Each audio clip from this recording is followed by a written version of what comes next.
Apa dawuh saka Kakrasana kakangmu kowe becik Narayana becik Narayana dina iki kudu mulih nang Widara Kandang bareng karo lakuku ewadene kowe cah loro ora gelem mulih aku melu kowe lunga sisan lha piye to kowe arep njaluk sego karo endhog ayane ndok ceplak to ngintip aku ora mbegane tapi darmo lorene kowe mulya. Kang lembu klebos iwang kakang. Kowe mulya, emoh aku melu kowe dadi begal tak ewangi nggo ngratakne kesejahteraane para warga nang negara Mandura.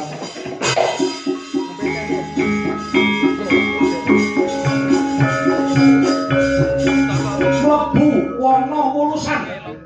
Sapa sing liwat kono dadi sasarane begal Narayana begal utuh begal loro ireng wong lanang liwat kono tak esemi kalau tak bukane pupuku siji kok pupuku nek ulune suwi-suwi pemikiran aku bayangin aduh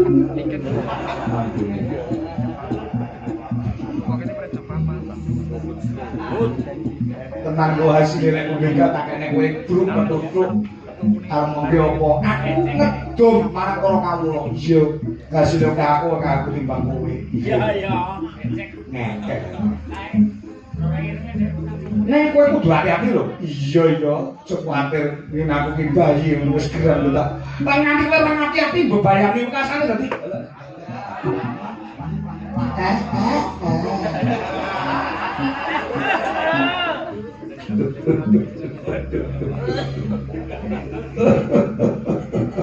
Kaya di sini Pak Jokowi.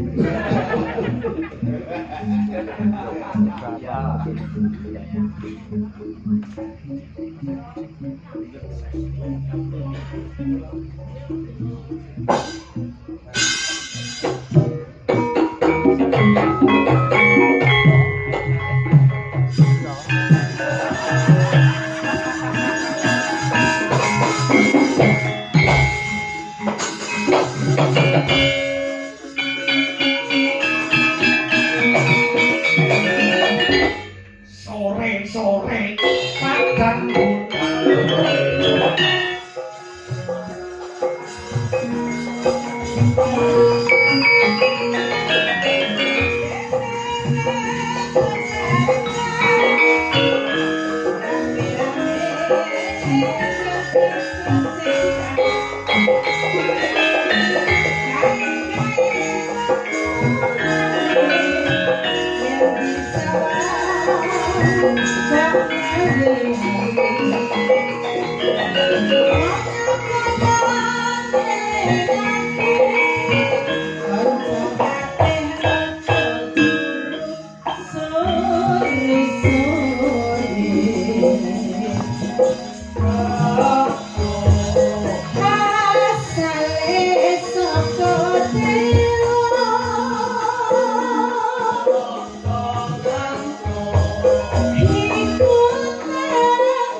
Oh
Mas Gareng, apa Tru? kok Apa Tru? luar biasa ya lek karah hati awake dhewe. Sapa sing kagungan dalem? Penjane Bapa Karmin so Ibu Katmi. Pasugatan lumintu banyu mili ora ana pedote. Lah iya ta Tru? Sore mau panganan ra nang pedote. Ya. Lagi munggah panggung kanca-kanca wis entuk sego. Yo. Iki ngancik gara-gara metu kopi terus. Diombe wis mak piar-piar nang mripat. Saya digrujukne motor. Nah, Monggo dalam rangka menjerane tindak nggone dhewe menjadi Pak Tarmin so Ibu Katmi. Perkara konsumsi daharan kuwi ora dirembuk mongko sing jenenge konsumsi utawa dedaharan unjukan sing disediani kaya ngene iki entake ora sithik Mas Gareng. ngono ya, Tru. Yo. Wong duwe gawe kuwi sing paling akeh enteke cakala mangsa nggon konsumsi mergo takune pirang-pirang. Lah, nalika menjelange Pak Tarmin so bukan tindakane dhewe, perkara konsumsi ora dipikir, ora dirembuk, ora dipetung. Lah, upamane sesuk-esuk bar rampung pagelaran, aku pedhok karo Pak Tarmin, bekasane ramenan. Bekasane Mas Kako niki gandeng pun rampung Pak Tarmin. Iki gandeng panjenengan nggih pun kula lunasi, gen iki wau dedaharan kangge kanca panjenengan sing cacahe 50, rokoke telas sementen, wedange telas sementen, segone telas sementen. Niki kepoksa tanggapane jenengan kula jaluk sementen. Nek tegel rapopo niku. Tak kapuk lambemu kowe ora. Panjenengane Pak Tarmin iki wong Jawa terus. Wong Jawa. Heeh. Gupo sugo. Ya ta, lungguh kuwi dadi sajiwa orang jare Pak Tarmin selaku dadi wong Jawa. Wong ketekan Jaya kuwi gupo lungguh sugo. Gupo ki tegese manem bromo, ya ta. Golekne nggon nggo lenggah, ya ta. Gupo lungguh tegese mene papan nggo pilenggahan. Sugo tegese nyugoi. Marang tamu termasuk awake dhewe iki termasuk tamu mula disugoi. Perkara dedaharan kaya ngene iki ora dirembuk, ora dipetung. Oh, ngono heeh. Ya. Rumangsane perkara panganane. Iya. Ora mungkin panjenengane arep dadak memperhitungkan terus. Iya. Ya, ndare piye los. Lah ora los kok lakon wayangan sing mewahe kaya ngene. Iya. Mewahe kaya ngene. Heeh. Kalau masa kabupaten kok kuat nanggap model kaya ngene iki Kabupaten. Nah ya. Saya gede dhewe nggih bosone wayang ora kabupaten Karanganyar. Lah iya. Ngono ya, heeh. Heeh. Biasanya tanggal 7 November iki wayangan mewah ana ing alun-alun Karanganyar dalam rangka hari wayang dan menyambut HUT Kabupaten Karanganyar. Lah iya, ya semoga-moga mugi ana. Pak Robert Resyanto minangka dadi bupati terpilih ana ing Kabupaten Karanganyar muga-muga menggalih kelawan lestarining budaya adat sing wis ditindakne wit rumiyin muga-muga bisa dilestareke. Nah, Iya to. apa Gareng kon ngadeg lho. ya gareng wayang wong ya. Sing rada sulit iki Somben terus. Somben. Heeh. Somben tanggal 4 Juli kuwi ana ing Nganjuk kuwi lakone ra metu Punakawan. Grek dagelan ya gareng jajak iki Somben kon macak ngilu. Yo, selamatke sore rung metu selamat. Entrang nunggu gak dong, yo.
Lho Mas Gareng. Ya, Bung.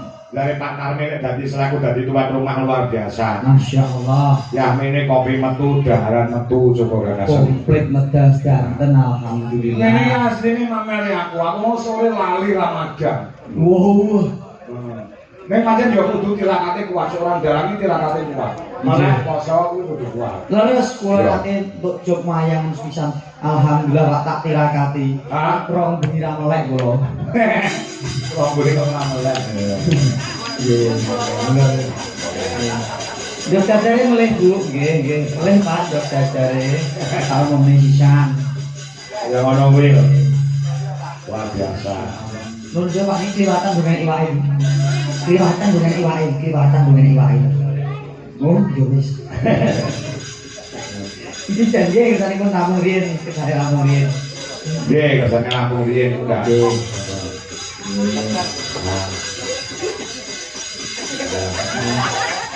Gue mulai badi sambutan. Oh, akhir gini. Sampun inggil, sampun inggil. Sampun saya Pak matur suwun. Alhamdulillah pinaringan Bagas Maras kali beda sedaya mengawit kepanipun Gusti saged pinangi warga nglaladan blodro mugi sedaya warga tansah antuk karaharjan pikantuk kawilujengan iki apa neh. Bakso. Oh bakso wis jenengan sing kli aku ngitung ya. Nduk. Ya ora apa-apa. Ya lagi iki lho. Gareng ora ngomong gareng yang ngedung anu barang. Ora apa-apa. Dadi sinoman. Lu kandha Pak Tarmin menambahi selawe ya. Nggih. Ya sekawan Pak, ya nek apa neh. Yes, Masya Allah. Wong dasare usahane dari Pak Karmin ana Jakarta kono ya sukses Mas Gareng. Leres Berarti pedagang bakso insyaallah barokah. Amin ya rabbal Pak alamin. Karmin. Amin. Surama itu babar pisan sampun gubregut anggenipun gadah karya mijapaken inggih putra sarimbit mugi dados warga sakinah mawaddah warahmah. Amin. Jenyatanipun yo dipaharjo kanthi mewah muga-muga anggone omah-omah betah selawase. Amin. Iki mau pembukaane lagu Gedhok. Kedua Pomo diowahi cakepane dadi ajaan kepada babakan agama iso rek. insyaallah Iso ya? insyaallah Nah, sepeda non ni lihat pas. ayo kanca mangan bakso. Iku nopo? Ini kuning pentole papat. Loro kok ya. Loro to. Bakso O Mas iki O niku lho. Lah sakjane rek, diowahi dadi pitutur agama. Sore-sore krungu adan. Hah? Ayo kanca padha sembahyang. Betul. Kene-kene bebarengan Hah? ing musala aja do gojekan. Kae-kae pujiane dimirengke kok nrenyohake. Kaya-kaya ngelingake kanca kabeh aja tinggal salate. Salat sedina kaping 5. Hah? Duhur asar magrib isak subuh iya. Salat dadi cagake agama. Yen ora salat besok mlebu neraka. Aja ngono, aja ngono. Salat iku perintahe agama. Iya.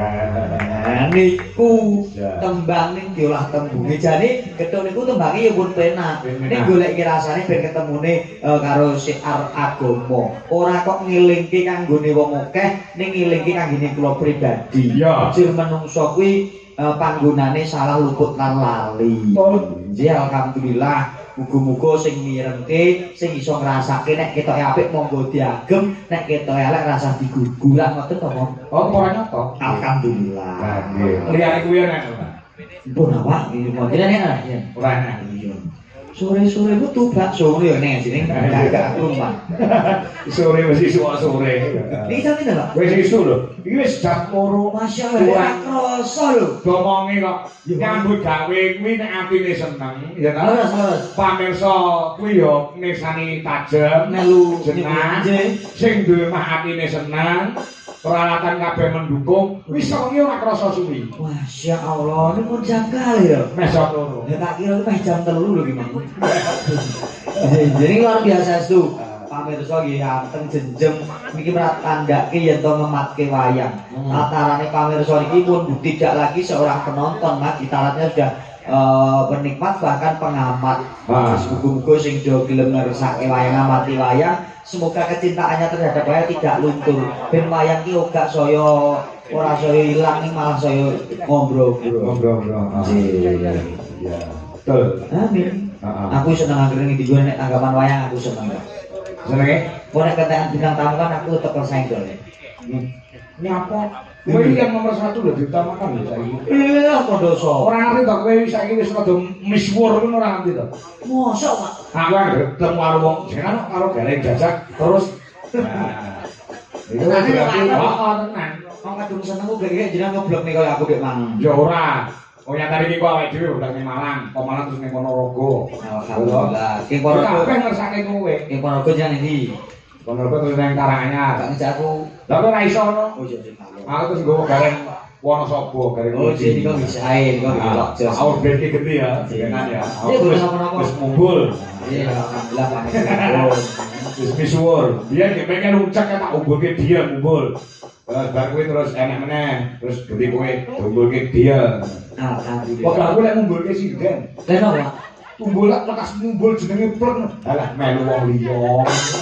Lak ning lorone kaya diris-iris. Nek diniati ya diniati sing becik untuk demi kebaikan seniman. Karena seniman akeh sing misuwur, kehidupan seniman ya semakin tertata. Kula banyak penikmat penonton sing seneng kae lho dadi seniman do apik-apik nyatane do sukses juga akeh generasi sing cinta karo seni sebagai motivasi. Ngoten lho, Pak. Ya. Ini mah yo gojekan aku. Nggih. Ikhlas kok. Nek wis do kondang aku melu seneng kok. Kowe saiki ora mung melu aku tok. Nggih, alhamdulillah. Jalan gaweane yo luar biasa ra tau leren. Pangestu panjenengan. Pangestu panjenengan. Ayo tembangan sing rada alus-alus ya. Nggih, mangkaken. Sing rada alus-alus nah sing bokso jineman apa-apa ono weekend sandi kok nembang gen ora mangan. Bocah kaya mangan. Nanti nek ngombe kopi. Kopine tadi. Dia nyapu nganggo meret kowe. Mbok menawa meresapi. Heeh lah iya. Menikmati. Ayo menik-menik. Yuk, aku biyen angen-angen di bojo jane ngene iki jane. Iki ra apa-apa tok kayu sapi. Ngono iki jenenge kowe ora nrimo ing Bandung. Mau bojomu yo saiki yo ayu lho. Ndi aja ayo jenenge. Wong lek ngoyak wong ayu ki ora nek entake mergo lekas tuwek ana sing tukul nom, lekas tuwek ana sing tukul nom. Nek aku ngomong nggone nafsu, aku yo tetep ora bakal tentrem karo bojoku. Ngono lho. Aku nyawang niken ayu iki seneng, nyawang Sowana, nyawang Elisa. Ya seneng. Ning gumantung ana pangrasa lan iman. Ngono lho. Oh. Tetep dia seneng karo Budwi. Heeh. Mosok. Aku kan wong fanatik, aku bojone ora Budwi. Wong itu ora Budwi aku ya. Mosok, Pak? Alah, takono bojoku ora percaya. Nggih, Bu. Muga gawe-gawe jenengan iki. Wis muga-muga langgeng selawase. Nek jenengan kali ibu langgeng ngayem kula melu seneng. Apa ayem ibumu ki ayem. kok sakit? Ya sama to ayem tonton kowe. Kula nek nyanyi ketok ayem kan. Oh, delok nek sedakep koyo loro bulu. Kane Pak. Ampun tak sia karo Kiai Putri kira kena ngomong. Niki siosipun Iya, tentang. Mbak niki kan ya. Ah, ya lho. Gendane ala Elisa, sing halus-halus e. Oh, sing cocok. tenan apa? Ah, bos. Sinom apa? Nah, cocok niku. Cocok niku. Nah, itu kan iso gendenan. Cakep. Kasike, Nah, pingpongan ayo. pingpongan. Ah, ya. Sing cakepane kembe apa? Kuwi apa nek? Mik, Heh, mik iki. mik kok model ngono to?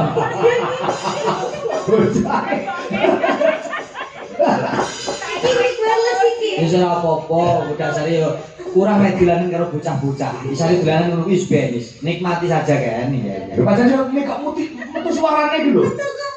Iya iki. Cek cek. Cek cek. Iya iki. Tidak apik men. Coba delok. Iki kan mik wireless. Oh, no model iki kaya saking ngene iki modele. Oh iya nyampe iki. Iki kira 15.000 kan ya? Iki nek nyoki ngene. Oh no. Dijembeng. Oh, begitu.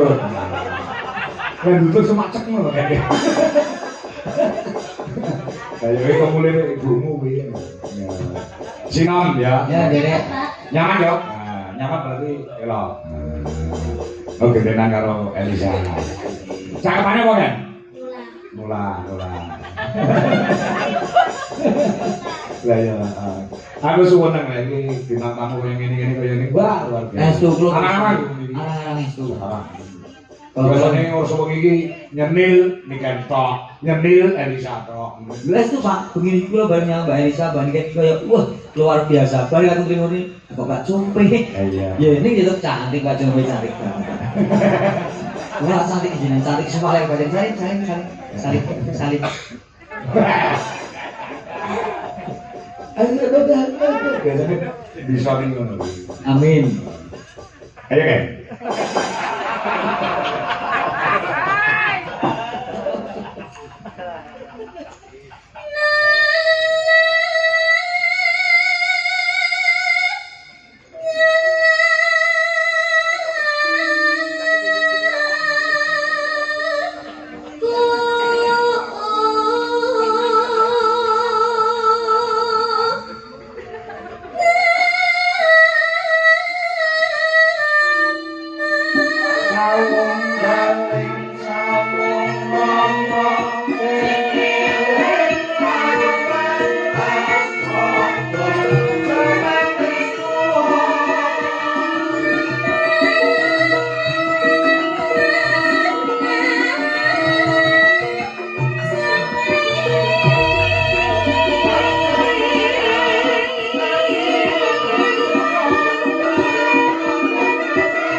Ganti Elisa, terus.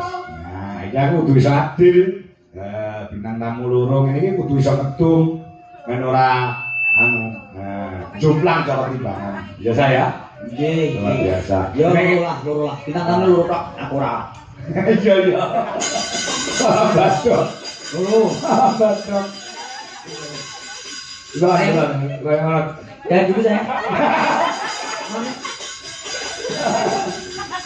Mangan kurang. Mangan. Mangan. Ora mate lho.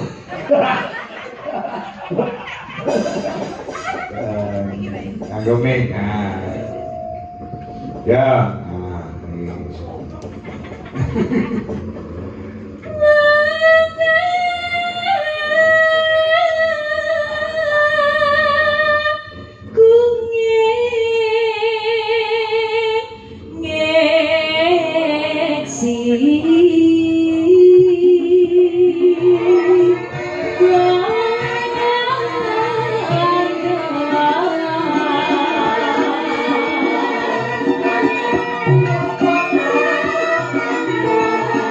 Raja dibujuk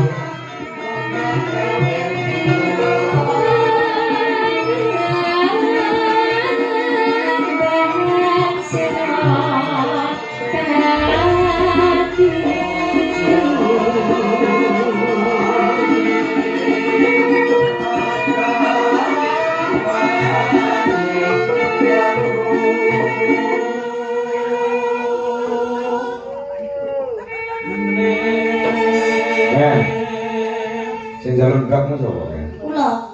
Sing ngamun ndok. Nggih. Mata sapi ya kuwi. Nggih. Kok sing ngamun ndok? Mata babi, Pak. Ora tegese iki sing ngamun ndok nang kuwi lho. Nggih, ndok mata sapi. Padha. Iki mau kula nyuwun 6 lho, Pak. Terus Mbak Compe 2, terus Sinten kok oleh nek ulat padang kon nesu ae. Mbak Wiwi mau setunggal, Mbak Tita setunggal, Mbak Ana setunggal, Bu Dwi setunggal. Mbak Compe tak lho, Pak, sing gak trimo mesti loro, Pak. Oh iya. Ndok lek gak loro jare gonjeng ya. Dan mboten pareng mboten. Iki lho tak dong karo aku. Terus Mau wis pengen berdua karo Mbak Compe aku. Sedulur langsung mbok pitah koyo ngono. Wong wis elek mbok elek-elek dan yo nemen kok. Oh iya yo. Dan membuang muka. Kalau gua aneh kalian ngono lho. Ayo, ndok ya. Sudah. kula pamit, Pak. Besok kula pamit. Aku lagi sinden sesuk. Aku besok mancal kok.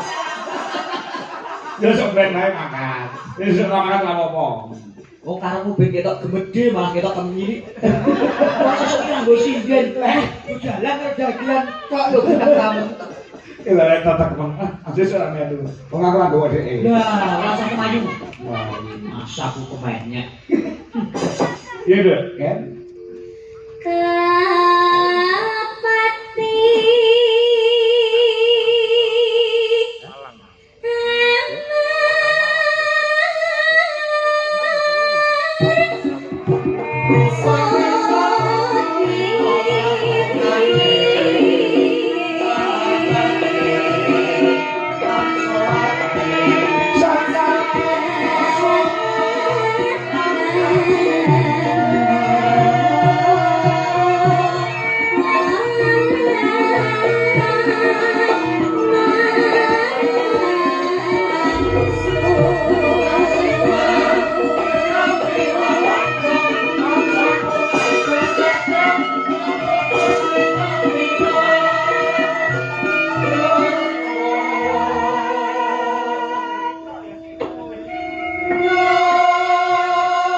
Coba ke nembang, jadi ngurus ini sih, dah.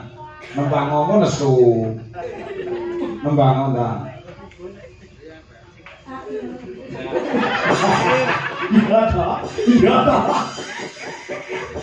Nah, pengen nembang kayak koyo Niken Santi, kayak koyo Elisa. Kayak ojo nesu ya tapi nyapa kok suwe kok nesu terus ngopo? Aku salah apa awakmu? Pinsu. Lah yo rasa nesu ngopo? Cemburu, Pak. Lah iya toh. Awake. Kalau Mas Sakti pun mboten ngirim Mbak Compe maling kula. Oh, ada. Ora karo kuwi lho. Terus aku jane iki padha-padha menung kok ibaratnya. Nangis. Ngopo kok nangis? Saya enek sing terpendam. Waktu kepinteranku tak korbanke kanggo panjenengan, Pak.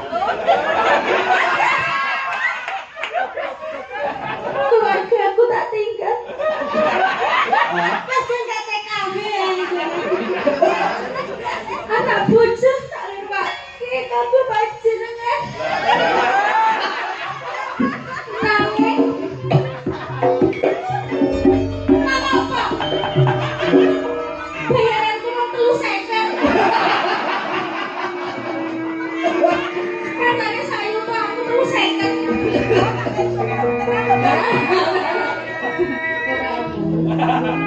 Reng. Jangan duit 100 ribu. Ayo kok dikon nggo duit kas gak. Ya ampun. Aku ora enak kalau cara koyo ngono kuwi. Lah aku los tak kene kok los. Ora enak koyo untuk saweran terus bekasane isuk, bekasane bayarane dipotong ora enak. Padake rombongan sebelah. Mangsane, ini wong cong kabeh. Aku ndek ning ngawi ngekek kowe 300 lho. Aku ndek korban mbok kowe tok 300 kene nang ngawi karo nikah barang kae. Heh? Duit kas. Ora. Wong aku los nang kae sinden aku los. Aku tenang, cinta terhadap sinden-sinden jujur laras Indonesia. Lahir batin. Ala nek cinta sing disubyo-subyo mau nikah karo Elisa. Hah? Kapan aku karo Wiwi tentang Burini jalan.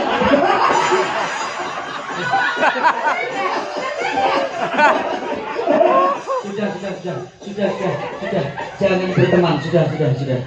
Jangan berteman, nyanyi. Satu tampani. Tak rewangi nangis kok.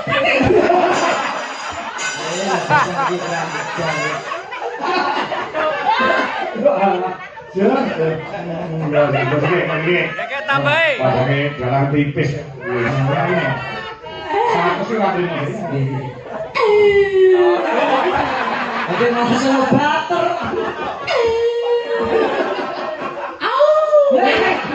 Malah jikok tuh begini. Tanggung 100 ya. Ini yang gue aku di Padang deh. Iya. Ladaten kok. Tenang, aku ini tidak bisa tanpa kamu semuanya itu. Termasuk terutama kamu Jombe, tenang. Berarti ki gitu. Ora usah ditung Pak Dewi. Aku disenani Pak Yon kon ngedum. Ya kok ngajak Pak Dewi. Apa? Yo ini kan nangis. Dia kalau Pak Yon.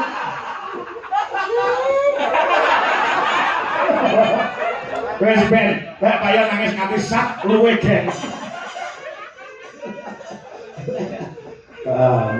Tenang. Model grup ini, lu kini nangis. Nangis apa? Wis nangis. Dia ada aja. Ini siapa kan di sini? Korene yo coba iku. Kon ngelola ngono.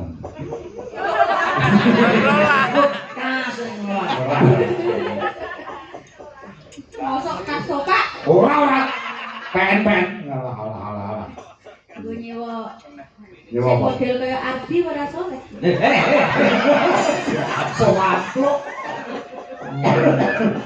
Bukan sing barokah sing berkah sing jahit simpen ditanjake nggo kebutuhan kok malah nggo nyewa koyo Ardi. Mbok rasa koyo Ardi lho sing ono di sini. Adi mana tuh? 500 sih. Mantap. Sampai 100 Pak. Oh, masih penak ngono sing nambahi aku. Ini sing penak aku. Sampai pinter sih ya. Pinapsu. Oh ya. Bismillah, aja kalah karo Elisa karo Niken. Tolong kamera menghadap ke aku dulu. Ya Allah. Rupiah iki iso pede iki kaya ngene. Kenapa? Rupanya habis gempa masa. Aku tuh meskipun nyelelek, senajan nyelelek, tapi tetap elek loh, Ben.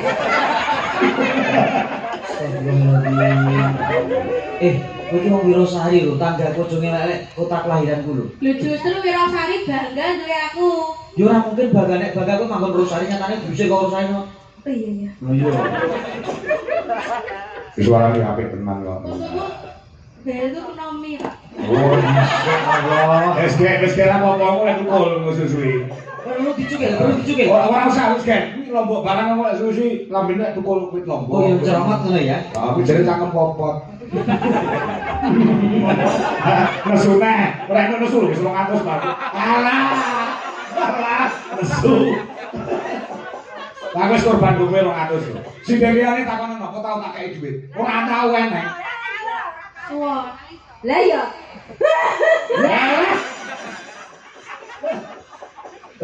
Tenan, tak kene ojo petok, liyane kok melu. Mbak Wi nangis. Tak sangoni aku melu aku ya. Kok tak kowe kan dhewe gelem. Berang iki 750 ya to. Lah nek kula 50 gak kowe kon aku. Model muja jauh ngamu kliwonan kono. Cedak pasar sapi, Pak. Apa iya? Iya. Layang ning lekong. Sate, kok rasa kemayu aku ganteng ngene. Freddy. Wih, kok pinter dewi. Tadi aku didik mangayunan belum enggak? Kowe iki arep semuge kok 5.000. Wis 110 nanti gede-gede sing ape.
Bisa tanpa kalian, aku bisa.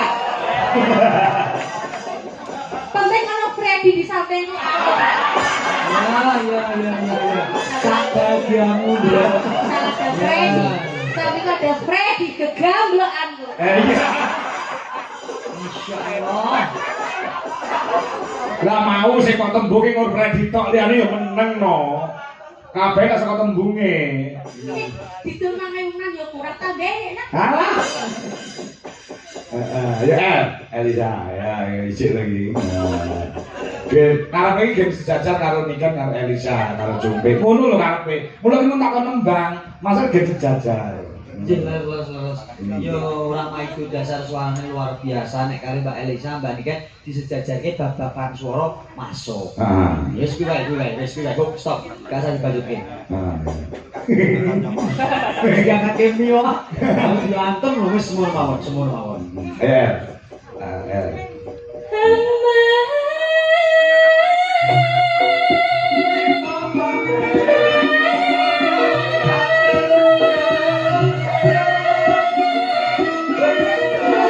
Nasi kucing.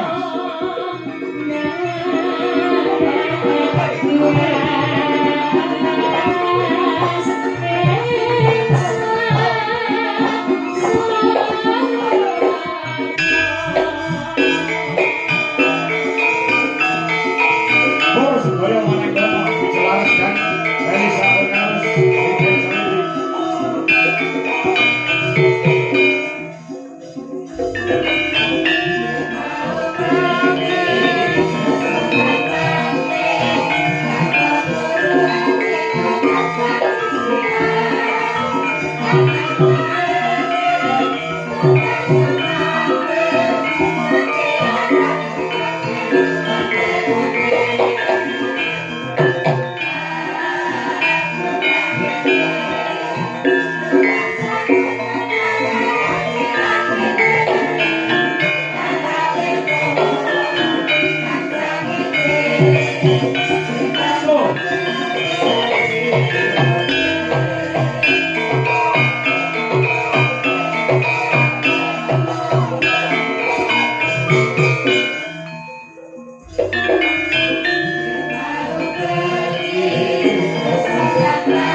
Satu lagi mas, lagi saya berdiri, ayo dosa.